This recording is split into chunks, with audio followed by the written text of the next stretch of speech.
Bien, equipo, ya llegamos a la segunda parte de esta jornada, que es la última sesión del módulo de bases biológicas y anatomía humana.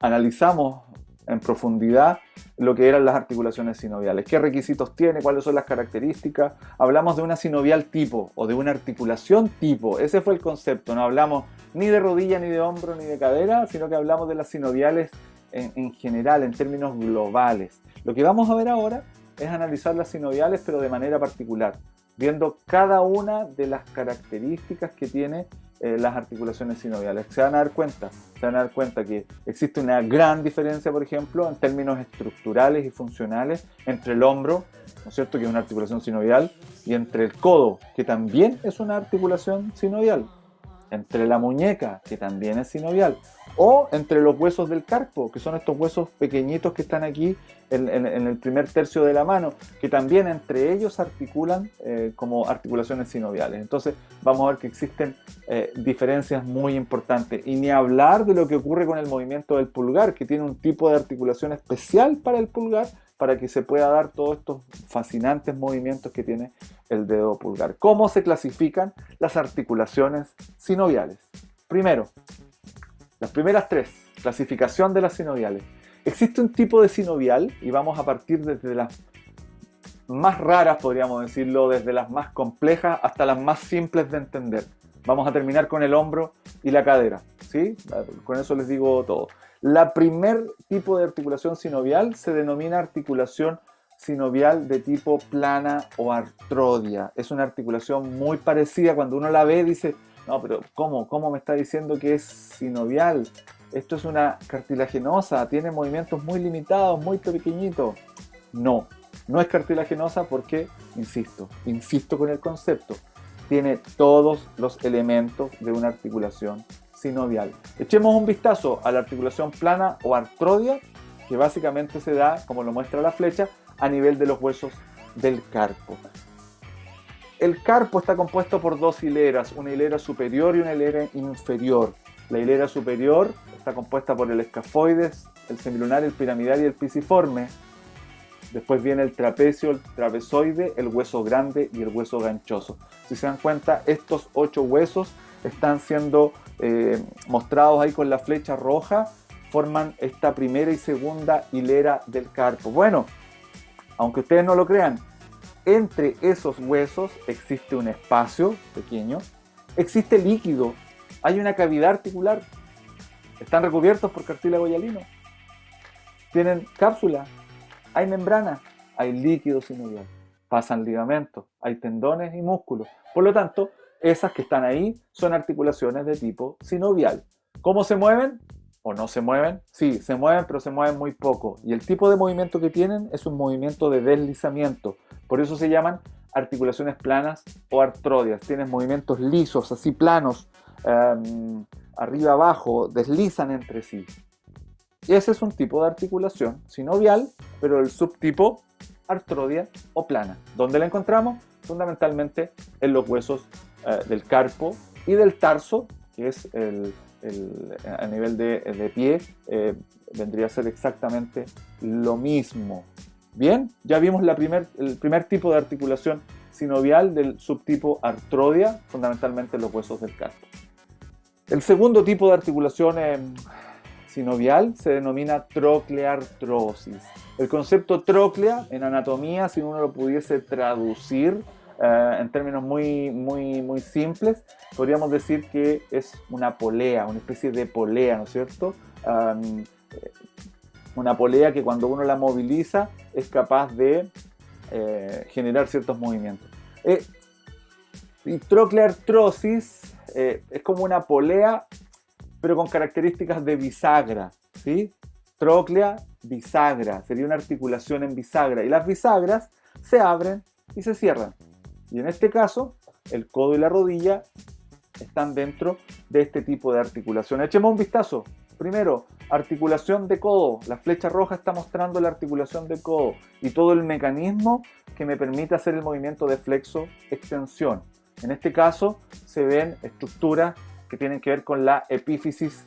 Recuerden, epífisis distal del húmero y la epífisis proximal del cúbito y el radio. Se logra identificar también, y aquí lo voy a mostrar, se logra identificar la cabeza del radio, que es la que estoy mostrando ahí. Esa es la cabeza del radio, y aquí está el cúbito, no se alcanza a ver claramente, pero se genera como una apertura a través de la cavidad sigmoidea mayor, y aquí encontramos la epífisis distal del húmero, donde encontramos una tróclea bisagra, ¿no es cierto? Y un cóndilo humeral que encaja perfectamente esta esfera en la cabeza del radio, que forma una cúpula. ¿Qué características tiene esta articulación? Que es una articulación en bisagra. Al igual que la rodilla, podemos observar ahora la articulación de rodilla, que tiene un mecanismo distinto al del codo, pero que finalmente aquí encontramos la presencia de la rótula, que finalmente me permite el movimiento de flexo-extensión. Por lo tanto, el codo y la rodilla son un tipo de articulación sinovial del subtipo trocleartrosis, articulaciones en bisagra. Muy importante de lograr identificar. Y si se dan cuenta, esta articulación es muy distinta a una articulación plana o artroidea que está en los huesos del carpo. Ya llevamos dos sinoviales, vamos con la tercera. La tercera, o el tercer tipo de articulación sinovial, se da como el mejor ejemplo es lo que ocurre a nivel de muñeca. Pero aquí tenemos que entender y ¿recuerdan la relación cóncavo-convexo? Hoy día nuevamente hemos caído en la relación cóncavo-convexo. Recuerden mi mano, la zona palmar representa la región cóncava y la zona dorsal de mi mano representa la región o la zona convexa. Les muestro una imagen, una radiografía que me permite entender esta relación que se da a nivel de muñeca. Voy a usar el cursor para que miren bien. Aquí está el carpo, y el carpo aporta con la superficie. Si yo hago una línea imaginaria entre los tres primeros huesos del carpo, escafoide, semilunar y piramidal, y fundamentalmente los dos primeros, estoy viendo que la tendencia de esa figura es a la convexidad. Y la epífisis distal del hueso radio, miren lo que ocurre, el radio aporta con la concavidad. Por lo tanto, aquí se da una relación cóncavo-convexo, tal como lo muestra la imagen. Miren la concavidad por un lado, la convexidad por el otro, ¿sí? Entonces, si yo vuelvo a la imagen, estoy dándome cuenta que el radio está aportando con la concavidad y los huesos de la primera hilera del carpo me están aportando con la convexidad. Cuando se da esa relación cóncavo-convexo en una articulación y no es una gran cavidad con una gran cabeza formada, estamos hablando de una articulación de tipo condilo. El hombro y la cadera forman una gran cavidad o están formadas por una gran cavidad muy profunda y una gran cabeza, como es la cabeza del fémur o la cabeza del húmero, respectivamente. Pero acá, si se dan cuenta, tiene tendencia a ser esférica, pero no es completamente esférica, por eso hablamos de convexo. Y el radio no es una cavidad profundamente excavada, sino que tiene tendencia a la concavidad. Es ahí que hablamos de la relación cóncavo-convexo. Cuando se da esta relación cóncavo-convexo, entramos a este tipo de articulación de tipo condilia. El cóndilo es una superficie anatómica con tendencia a la esfericidad, pero no es completamente esfera, porque si fuera completamente esfera no sería cóndilo, sería cabeza. Ahí está de nuevo la relación cóncavo-convexo. Y nos quedan dos tipos de articulaciones. Y con esto ya terminamos la clasificación de las articulaciones. Nos hemos dado cuenta que las sinoviales se dividen en 5 grandes grupos. Vimos las planas o artrodias, ¿no es cierto? Las trocleartrosis y ahora acabamos de ver las condilias. Nos quedan dos. La más famosa de todas, la esferoidea o enartrosis. Fundamentalmente el hombro y la cadera. ¿Qué características tienen? Una gran cavidad y una gran cabeza. Aquí no hay tendencia a la concavidad o a la convexidad, sino que aquí de frentón es una gran cavidad y una gran cabeza. Les comparto algunas imágenes. Me adelanté un poquito. Porque esa la dejamos para el final. Las esferoides las dejamos para el final, el hombro y la cadera las dejamos para el final. Así que ya vamos a revisar lo que ocurre a ese nivel, obviamente en la parte más práctica, cuando abramos la aplicación 3D 4 Medical, para que yo les vaya contando cómo se diferencia esta gran cabeza y esta gran cavidad. El último tipo de articulación sinovial es una articulación que se llama encilla de montar, ¿sí? Tal cual como lo escucharon. Una articulación en silla de montar o encaje recíproco. ¿Qué significa esto? La montura con el dorso del caballo o la montura con el jinete articulan perfecto, perfecto, no hay espacio, no hay movimiento entre ellas, sino que articulan perfecto, se da un encaje recíproco. El ejemplo emblemático es lo que ocurre, esta es una articulación entre el metacarpo y el carpo, ¿sí? Que es en esta zona, entre el metacarpo y el carpo. Delante, hace un rato, analizamos los 8 huesos del carpo. Bueno, desde aquí, desde uno de estos huesos se une con el metacarpo. Y recién de aquí para acá llegamos a los dedos, al dedo pulgar en este caso. Bueno, la unión entre carpo y metacarpo aquí se da de esa manera, se da un encaje recíproco, un encaje perfecto. ¿Qué me permite eso? Me permite tener estos movimientos a nivel del pulgar. El pulgar tiene una gracia porque son más de una articulación que me permite, por ejemplo, hacer pinza con los otros dedos. Yo puedo hacer una pinza con el meñique, una pinza con el anular, con el medio, con el índice, ¿no es cierto? Me permite hacer puño, cerrar el puño, me permite una serie de movimientos, garra, puño, en fin. O sea, las funciones en ese sentido del pulgar, que tiene la capacidad también de oponerse al movimiento de los otros dedos. Hace unos años, en una mini expo anatomía, un grupo de estudiantes hizo un esquema perfecto para poder explicar lo que era esta articulación. Ahí están simbolizadas en esas piedras que ustedes ven ahí, ¿no es cierto? Esas piedras están mostrando esta hilera aquí tenemos entonces escafoide, semilunar, piramidal, pisiforme, el trapecio, trapezoide, hueso grande y hueso ganchoso.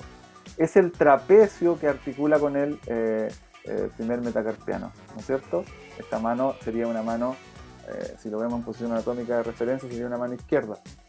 El pulgar está hacia afuera, ¿ya? Y aquí la imagen muestra dónde específicamente se da esta unión, ¿sí? Es un buen esquema que hicieron sus propios compañeros de pedagogía en educación física. Otra imagen, aquí se ve claramente, esta es muy buena imagen, la flecha roja muestra el lugar exacto y el esquema que está al lado, rojo y azul, muestra cómo se da este encaje recíproco. Si el nombre silla de montar está muy pero muy bien puesto, muy pero muy bien puesto. Equipo, con esto estamos llegando al final. Miren qué linda articulación de tipo esférica, ¿no es cierto? Claramente se puede observar, esta imagen es muy clara, y ahí hacemos la mención a la persona que la dibujó, que es @lapizarra del Dr. Parra. Tremendo esquema, felicitaciones por el trabajo que realizó, porque deja muy claro, muy preciso cada una de este tipo de articulaciones. Entonces, ven ahí, por ejemplo, lo que ocurre a nivel de coxofemoral, o a nivel de escápulo humeral. También tenemos la condilia, no solamente a nivel de muñeca, sino que también a nivel de metacarpos y falanges también se da una condilia, una de tipo bisagra o troclear, lo que ocurre a nivel del húmero, y también ocurre a nivel de las interfalángicas, que también son de tipo bisagra. Y por último, la silla de montar, que es única e irrepetible y que se da a ese nivel. ¿Qué nos queda?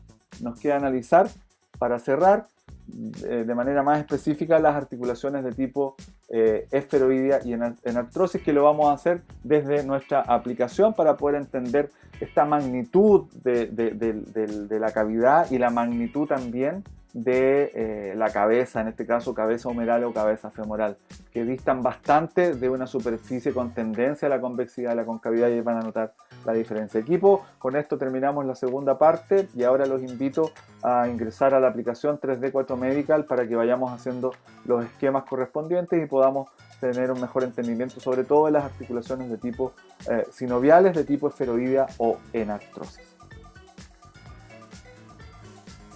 Para cerrar esta última sesión, les quiero compartir de manera más específica lo que ocurre a nivel de las articulaciones sinoviales de tipo esferoidea o en artrosis. Lo primero que quiero hacer antes de abrir la articulación de hombro o de cadera, que son las que vamos a trabajar, es entender que las articulaciones en artrosis o esferoidea tienen esta característica. Voy a dibujar y esquematizar, por ejemplo, lo que ocurre a nivel de la cabeza femoral. Es una cabeza completamente marcada y el fémur hacia abajo, un esquema del fémur. Y por el otro lado tenemos una cavidad que es completamente marcada, la exageré aquí un poco, pero para que vean la magnitud de la articulación. Por lo tanto, tenemos una cavidad y tenemos una cabeza, una superficie completamente esférica. Cuando esto se da de esta manera, estamos hablando de una articulación de tipo esferoidea o en artrosis. En el caso, y vamos a explorar primero el caso de la articulación de cadera, quiero que revisemos acá, vamos a diseccionar y vamos a sacar los grupos musculares que nos puedan obstaculizar. Si se dan cuenta, voy diseccionando y sacando por plano cada uno de los grupos musculares. Miren qué bonita la imagen, cómo llegamos a la articulación de cadera, y aquí ya no tiene mayores grupos musculares. Vean esta imagen, equipo, porque esta imagen grafica, vean aquí, es elocuente la magnitud de la cabeza y del agujero. Miren, es un agujero muy marcado, muy prominente, ¿no es cierto?, que se logra observar aquí, donde por un lado está la cavidad cotiloidea, así se llama, la cavidad cotiloidea, y por otro lado está la cabeza femoral. Ambos forman la articulación coxofemoral. Lo voy a rotar ahora para que lo vean por posterior. Vean cómo gran parte de la cabeza, si yo pudiera dibujar la cabeza y la pudiera proyectar dentro de la articulación, tendría que dibujar esto. Miren cómo está la cabeza femoral metida dentro de esa cavidad. Ya cuando uno ve esta imagen, dicen, no, inevitablemente no puede ser condilia. Condilia en la muñeca, condilia en las manos, pero no condilia acá. Esto es una enartrosis o esferoidea de tomo y lomo. La giro de nuevo y si se dan cuenta ahí se puede observar la magnitud. Sobre todo esta imagen muestra muy bien la magnitud del forado, la cavidad cotiloidea. Esta articulación se conoce popularmente como articulación de cadera, pero también la podemos llamar de manera más técnica como articulación coxo, así tal cual como lo están leyendo, coxofemoral.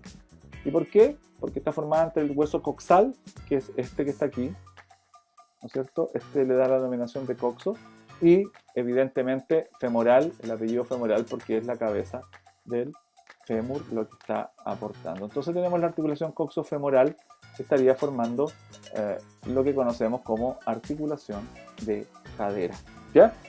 Vuelvo a rotar solo para que puedan notar la magnitud de la cabeza femoral y la magnitud de la cavidad cotiloidea formando esta articulación. O sea, aquí tenemos todos los ingredientes. Tenemos dos superficies articulares recubiertas por cartílago hialino formando una cavidad articular recubierta por una cápsula que a su vez está recubierta por una membrana que a su vez secreta líquido sinovial. Todo esto recubierto por una gran cantidad de grupos musculares, como ustedes pueden observar aquí, grupos musculares que se van a ir incorporando ahí una sección, otra sección y que van envolviendo.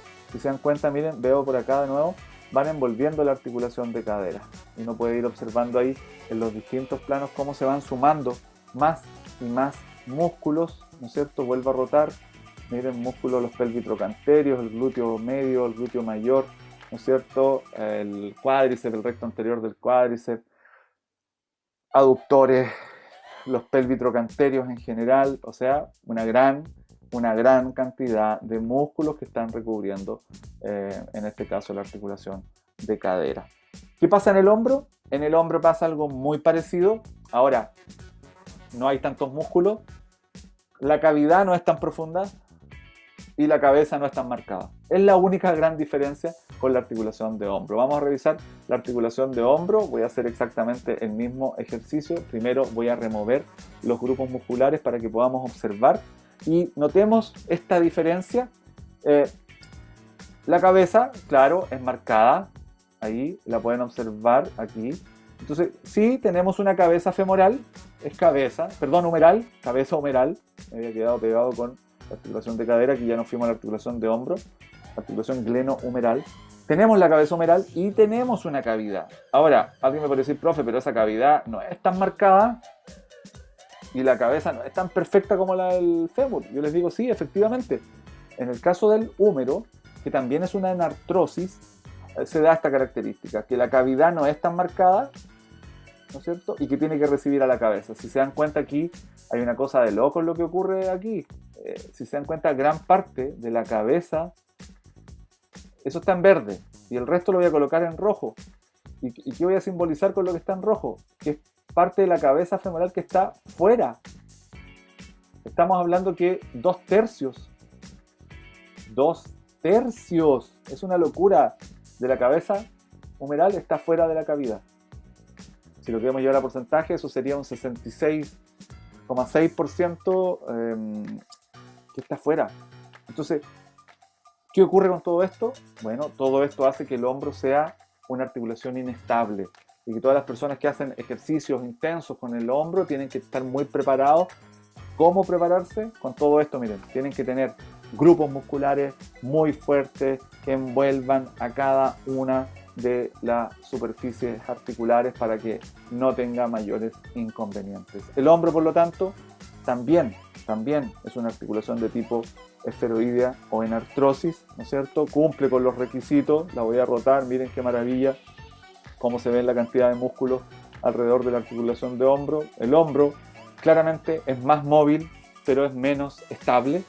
Y la cadera es menos móvil y más estable por razones obvias, solo con la cantidad de músculos, los efectos de la fuerza de gravedad que tienden en el caso de la cadera a juntar la superficie articular y en el caso del hombro, fuerza de gravedad que tiende a separar las superficies articulares. Bueno, esos son los pros y los contras de una u otra. Ambas son articulaciones de tipo sinovial, del tipo esferoidea o en artrosis. Con este equipo estamos llegando al final. Hemos visto los 5 subtipos de articulaciones sinoviales. Estamos cerrando a lo grande este semestre con las articulaciones del hombro y la cadera como ejemplo típico de una articulación en artrosis de tipo o esferoidea, ¿no es cierto? Sinovial de tipo esferoidea o en artrosis.